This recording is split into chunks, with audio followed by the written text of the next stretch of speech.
maaf nih mengganggu waktunya. Enggak, Ya kemarin kan mungkin kita sebelumnya sudah berdiskusi ya.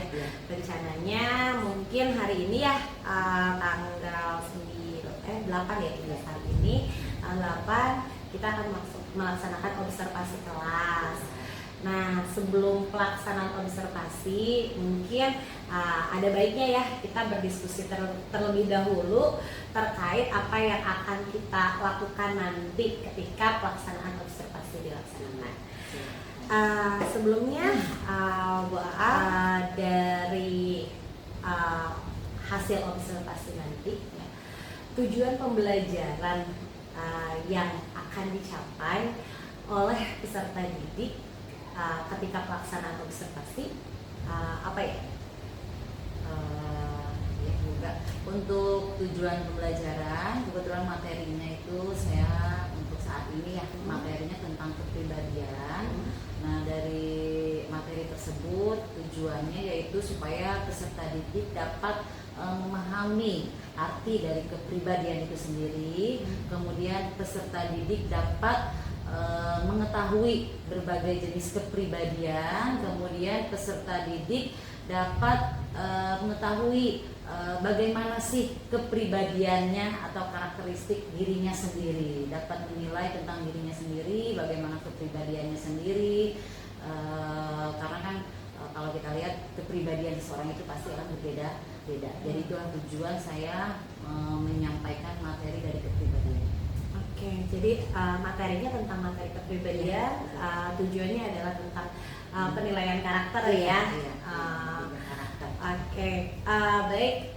Nah, dari tujuan pembelajaran tadi yang disampaikan oleh Bu Aam, apa yang ingin dikembangkan dan apa sih target yang akan dicapai dalam pembelajaran yang Bu Aam laksanakan di kelas? Kalau bicara tentang target dari pembelajaran ini, mungkin saya ingin mengembangkan intelektual peserta didik, yaitu dengan memberikan menyampaikan materinya secara tegas dan juga mudah dipahami oleh seluruh peserta didik. Kemudian tidak hanya mengembangkan intelektualnya, saya juga ingin mengembangkan KSE-nya juga, dan juga pemberian materinya secara berdiferensiasi. Sungguh menarik ya sebenarnya pelaksanaannya. Luar biasa, berarti sudah mulai menerapkan pembelajaran berdiferensiasi, KSE. Mungkin nanti itu yang akan menjadi target utama dari pembelajaran yang dilakukan. Mungkin itu yang akan menjadi pengembangan, target pengembangan ini. Tadi kan ada pembelajaran berdiferensiasi, KSE, dan pencapaian intelektual peserta didik. Strategi untuk mencapai tujuan ya dari pembelajaran tersebut itu apa sih yang dibutuhkan? Oke, untuk strateginya mungkin yang pertama saya akan menyiapkan dulu perangkat pembelajarannya seperti RPL, itu saya siapkan. Kemudian yang kedua sudah pasti materinya saya siapkan, itu ada PowerPoint-nya, sarana prasarananya ya. Kemudian juga saya akan menyiapkan lembar kerjanya juga untuk siswa untuk refleksi diri. Oke, luar biasa ya. Nanti mungkin akan kita lihat apa saja sih yang akan dilakukan di kelas nanti. Apa saja sih yang alat dan bahan yang diperlukan untuk mencapai tujuan pembelajaran? Alat dan bahan mungkin dari pertama itu materinya ya, materi yang sesuai dengan materi yang saya berikan itu tentang kepribadian, kemudian PowerPoint, Infokus, laptop itu, dan tadi lembar kerja ini untuk refleksi diri. Oke, KPD ya. Kemudian, nah tadi kan disebutkan yang disiapkan itu adalah materi ya. Kira-kira materi apa sih yang dianggap sulit bagi peserta didik berdasarkan hasil dari observasi mungkin yang dilakukan sebelumnya? Mungkin yang selama ini saya ajarkan ke siswa dan memang capaian dari pembelajaran saya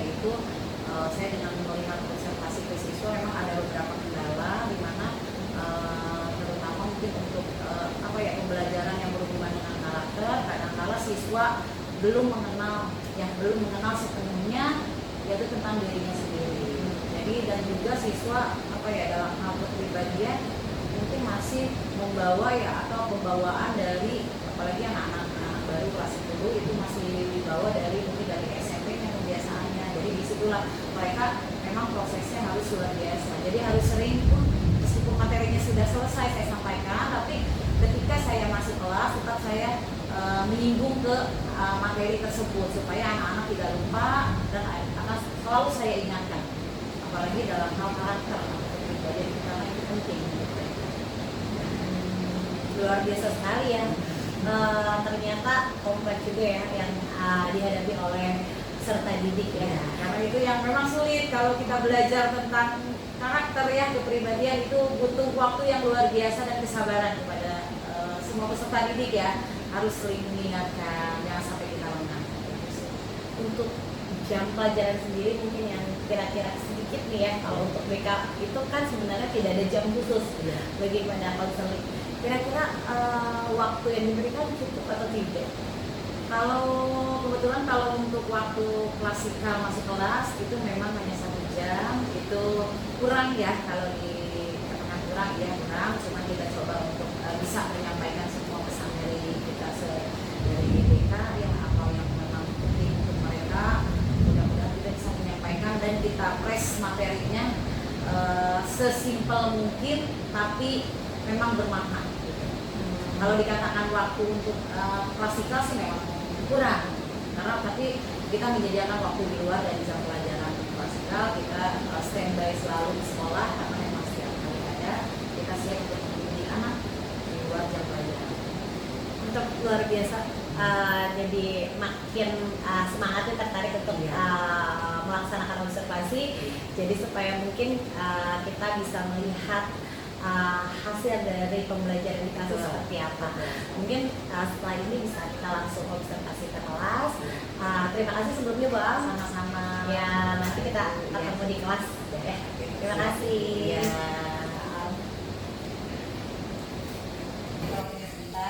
Gimana kabar kalian hari ini? Alhamdulillah baik ya, sehat semuanya ya. Sudah sarapan? Jadi ada waktu 1 jam. Lulus ya. Ya, ntar ya, ntar lagi istirahat ya.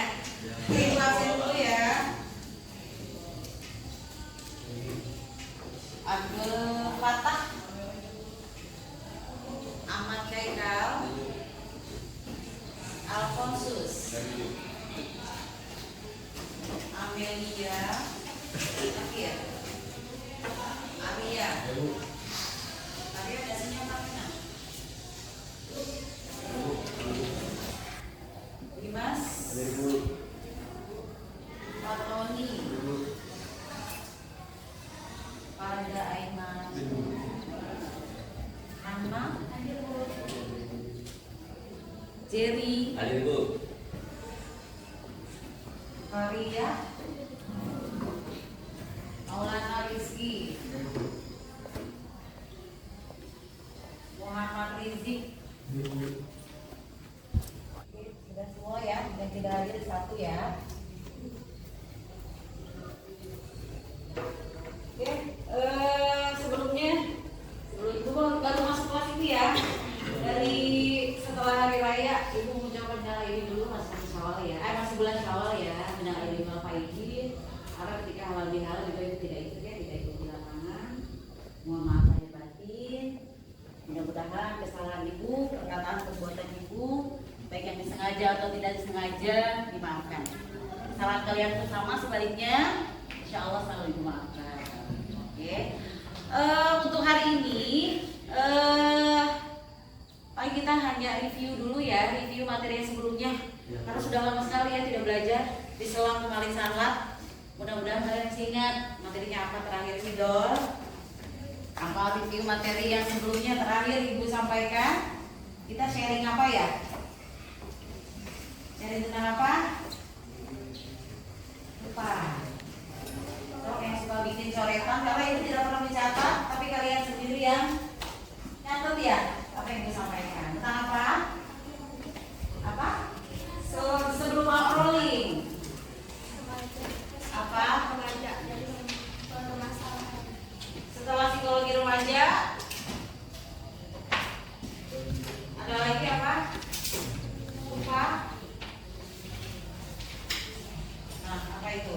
lagi ya. Psikologi remaja itu yang pertama ya. Setelah ke psikologi remaja kita masuk ke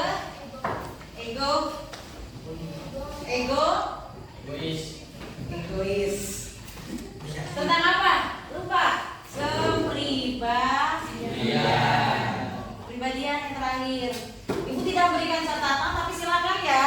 Ketika memang kalian untuk mengingat di sini, membuka memori kembali apa yang ibu sampaikan boleh.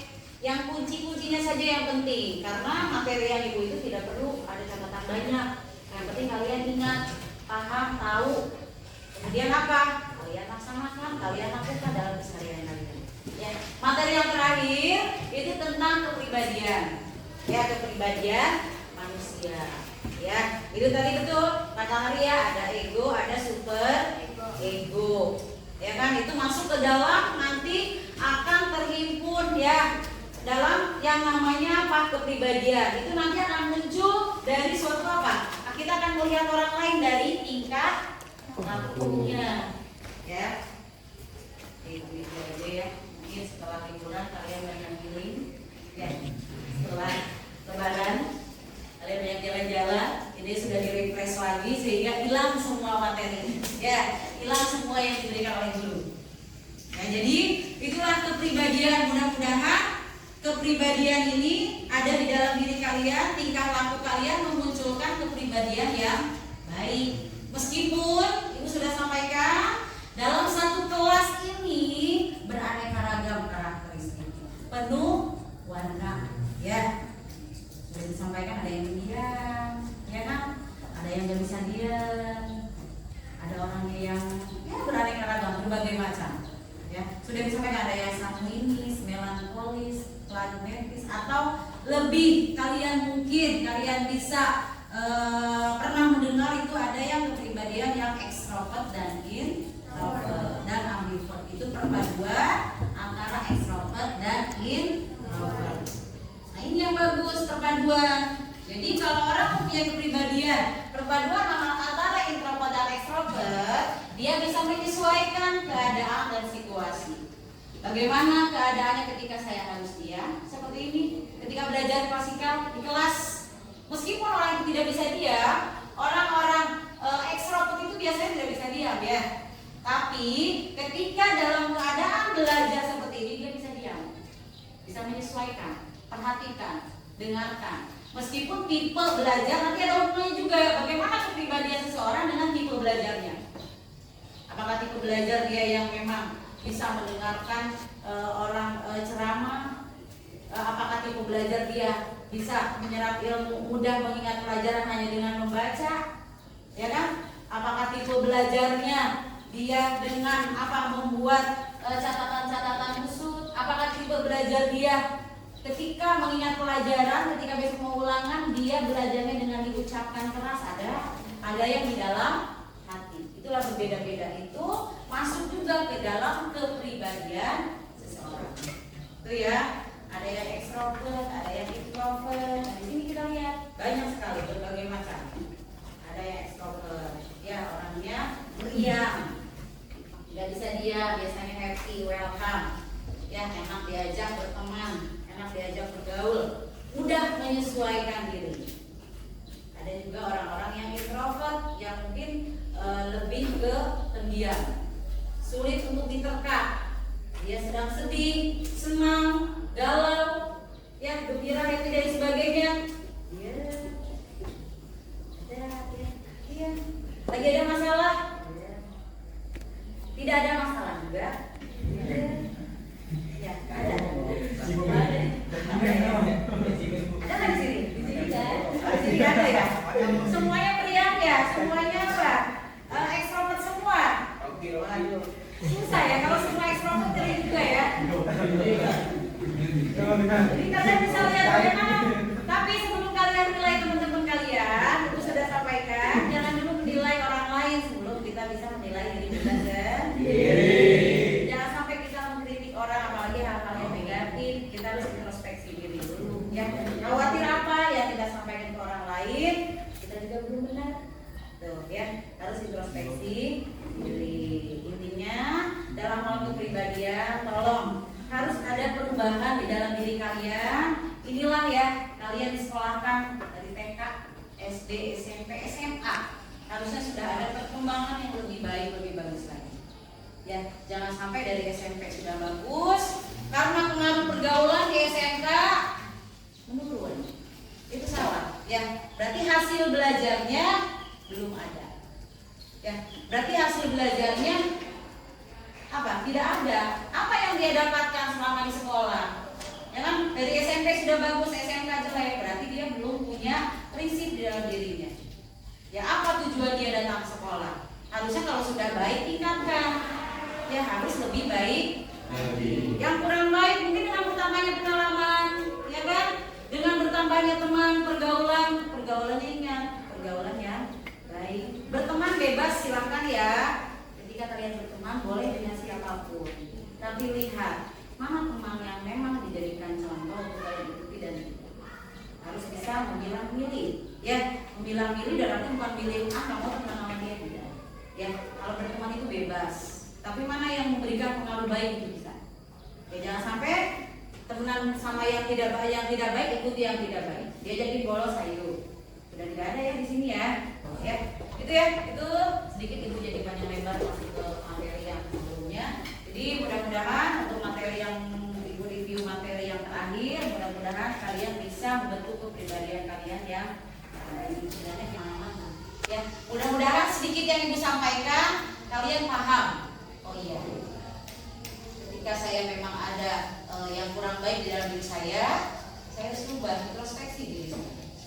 Introspeksi diri itu penting. Jangan sampai kita mengoreksi diri orang, tapi kita tidak bisa introspeksi diri kita sendiri. Oke, sampai sini ada yang ditanyakan. Minggu depan baru kita masuk ke materi baru. Mudah-mudahan saya sedikit lagi pertemuannya. Sebentar lagi juga kalian PAP.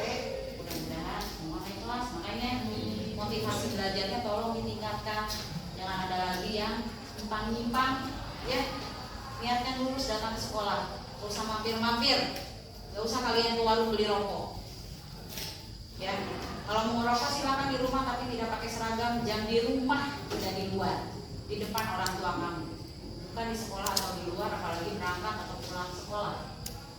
Ya, datang ke sekolah, niatkan sekolah. Kamu tahu aturan di sekolah itu bagaimana. Dan jangan menyimpang dari aturan, insya Allah berjalan lancar. Kalian tidak akan ada masalah. Karena kalian datang ke sini itu bukan nyari masalah, tapi nyari solusi dari masalah kalian. Itu ya, ingat ya. Kalian datang ke sini bukan untuk mencari masalah, tapi cari solusi. Bagaimana caranya saya bisa sukses nantinya? Mungkin yang punya cita-cita untuk perguruan tinggi negeri, bagaimana caranya nih saya bisa ini? Nah, inilah saatnya sekarang prosesnya. Itu ya. Jelas apa yang disampaikan? Ada yang mau ditanyakan?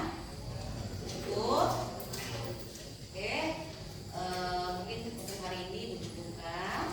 Kurang lebihnya mohon maaf. Mudah-mudahan apa yang ibu sampaikan bermanfaat, terutama untuk kalian pribadi. Terima kasih. Wassalamualaikum warahmatullahi wabarakatuh. Waalaikumsalam.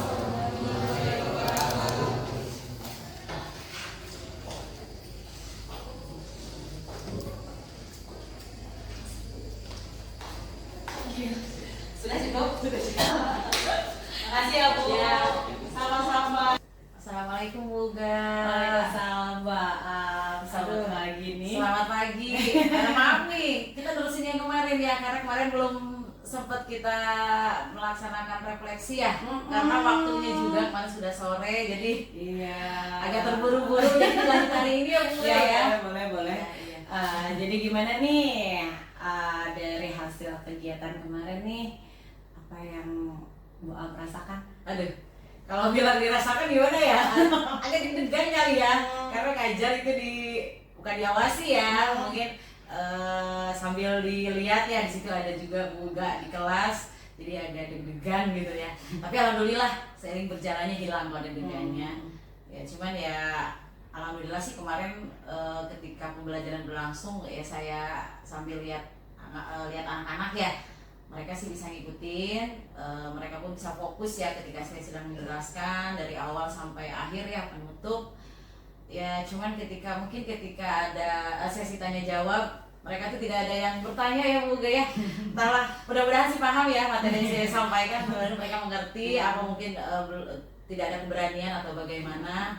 Paling yang itu aja sih. Jadi mungkin untuk sesi tanya jawabnya mungkin mereka ya mudah-mudahan sih harapan saya mereka sudah paham apa yang saya sampaikan. Iya. Oke, kemarin kan kita dari kegiatan yang sebelum kita sempat mendiskusikan ada capaian yang ingin tujuan yang ingin kita capai ya. Apakah dari hasil kegiatan pembelajarannya sudah tercapaikah tujuannya? Kalau berdasarkan tujuan pembelajaran, karena kan untuk pembelajaran di BK ini kan kita tidak bisa langsung melihat ya bagaimana hasilnya.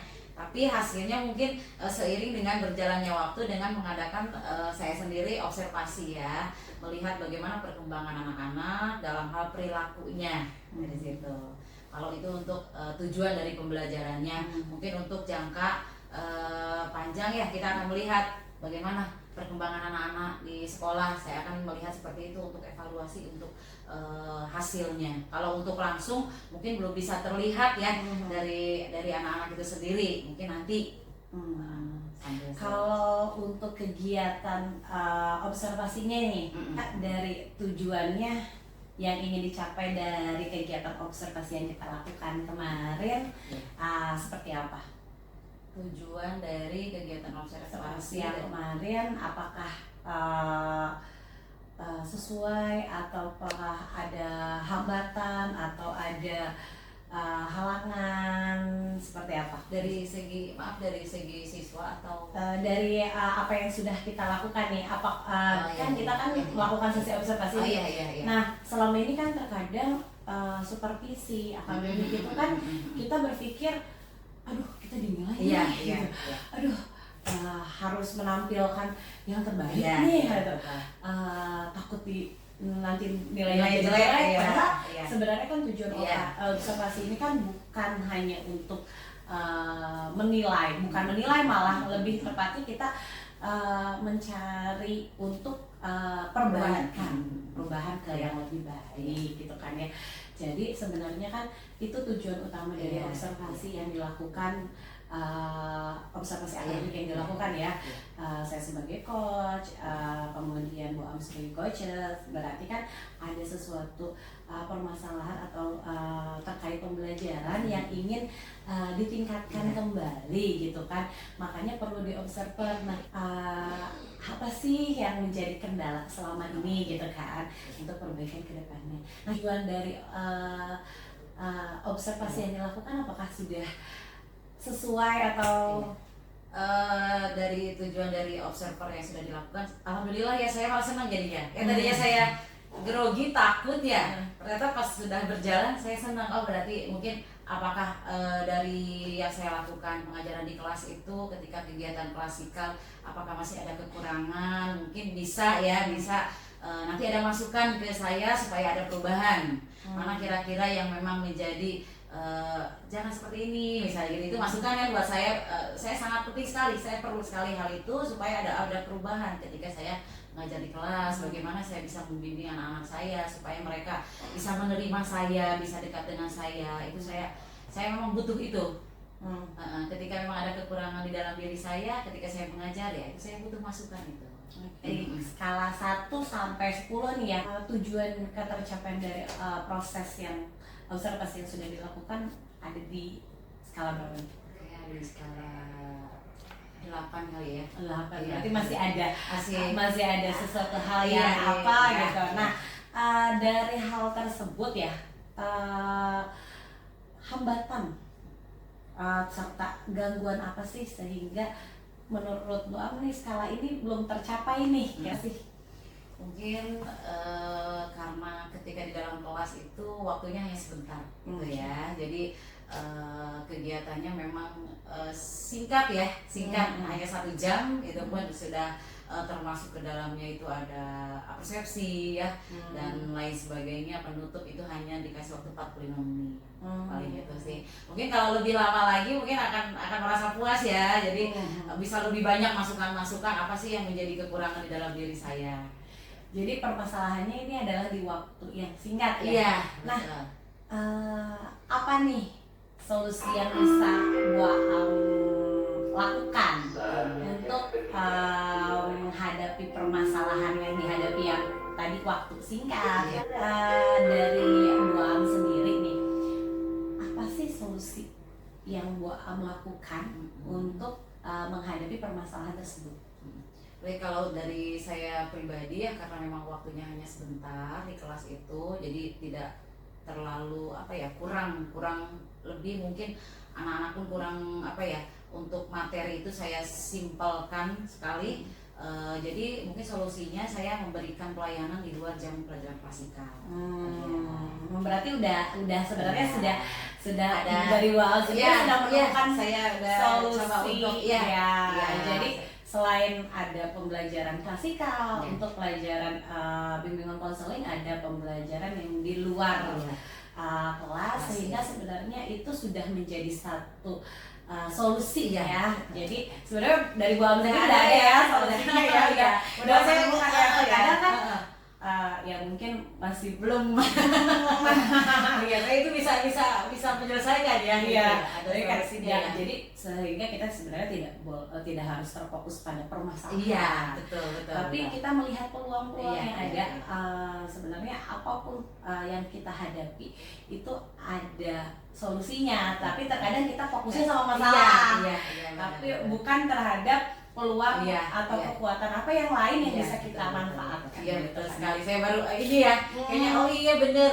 Iya, saya selalu gitu, karena memang jam di kelas itu sebentar, jadi saya buka layanan di luar jam di kelas ya. Jadi ada konsultasi terhadap siswa-siswa yang memang butuh bimbingan, bimbingan terutama permasalahan tentang dirinya sendiri gitu kan. Tapi kadang ada juga siswa yang tidak berani, diam-diam saya hanya mendengar Bu si ini buat itu. Jadi itu sepertinya itu yang bisa sama ini ya. Betul. Jadi sudah mungkin Bu Am juga menyadari berarti kita selama ini hanya terfokus pada masalah. Pada masalahnya ya. Jadi bukan kepada peluang apa yang bisa kita lakukan untuk menyelesaikan permasalahan yang kita hadapi, padahal ada di hadapannya. Nah, dari apa yang sudah Bu Am temukan sebagai suatu bentuk solusi dan sebagainya, rencananya nih ke depannya, berarti kan tadi permasalahan dari waktu, dari apa? Kita mau melakukan rencana aksi apa nih ke depannya? Rencana aksi ke depannya mungkin nanti untuk ke depannya saya coba, mungkin saya pun ingin tahu ya bagaimana sih satu anak setiap anak itu kan saya belum kenal bener ya bagaimana si anak ini karakternya gitu ya. Bagaimana tentang kepribadiannya, karena memang tidak semua anak kita bisa berbincang ya. Terkecuali mungkin nanti untuk aksi kedepannya saya coba buat jadwal deh. Jadwal untuk hari ini ketika saya jamnya tidak ada jam klasikal di kelas, mungkin saya jadwalkan ada berapa anak mungkin yang saya panggil. Seperti itu. Mungkin ya bisa ini ya. Ya, jadi berarti sudah ada Jadi seperti itu nanti saya coba misalnya satu hari ini berapa anak gitu, saya panggil 5 anak atau 4 anak untuk ajak ngobrol. Karena waktunya emang sedikit ya kalau di klasikal, mungkin seperti itu. Kapan nih waktunya? Mau dimulai nih aksinya ya, kayaknya bisa langsung ya. Bisa langsung ya. Jadi setelah ini mungkin Bu Am sudah bisa membuat rencana terlebih dahulu, kemudian langsung dilaksanakan. Nah, mungkin nanti ke depannya kalau sudah dilaksanakan, kita bisa diskusikan nih hasilnya apa, perkembangannya apa yang dari hasil observasi ini apa perubahannya gitu kan, nanti kita bisa diskusikan kembali. Nah, mudah-mudahan perubahannya ke arah yang positif. Amin. Ya. Jadi berarti permasalahan yang dihadapi Bu Am ketika kemarin yang ingin dicapai, yang ingin target-target pengembangannya berarti sudah bisa dilakukan. Mudah-mudahan. Ya udah, kalau gitu terima kasih banyak. Jadi Jadi ini yang apa sih benar-benar itu masukan banget ke saya, jadi terbuka lebih luas lagi bagaimana saya bisa ke anak-anak itu tujuan dari pembelajaran saya sendiri tidak hanya berikan materi saja gitu ya, tapi benar-benar nyatanya bisa terbukti. Iya. Jadi tetap semangat ya Bu Am. Semoga apa yang direncanakan bisa dilaksanakan dan bisa tercapai nih target-target yang mau Bu Aam capai ya. Semoga nanti kedepannya kita bisa mencari solusi yang lebih baik untuk perkembangan pendidikan kita. Iya, pasti yang lebih baik. Iya. Ada lagi Mbak? Mbak? Udah kayak cukup. Alhamdulillah. Terima kasih banyak banyak banget pengalaman yang saya dapatkan ya dari kegiatan observasi Bu Buga ini. Mudah-mudahan kita bisa melakukan observasi lagi. Oke, siap. Nanti mudah-mudahan bisa semua bisa dilakukan gitu ya. Betul. Jadi sekarang kan mencoba bertahap kita melakukan perubahan. Sudah, terima kasih Mbak. Terima kasih juga Bu Buga ya. Iya, sama-sama.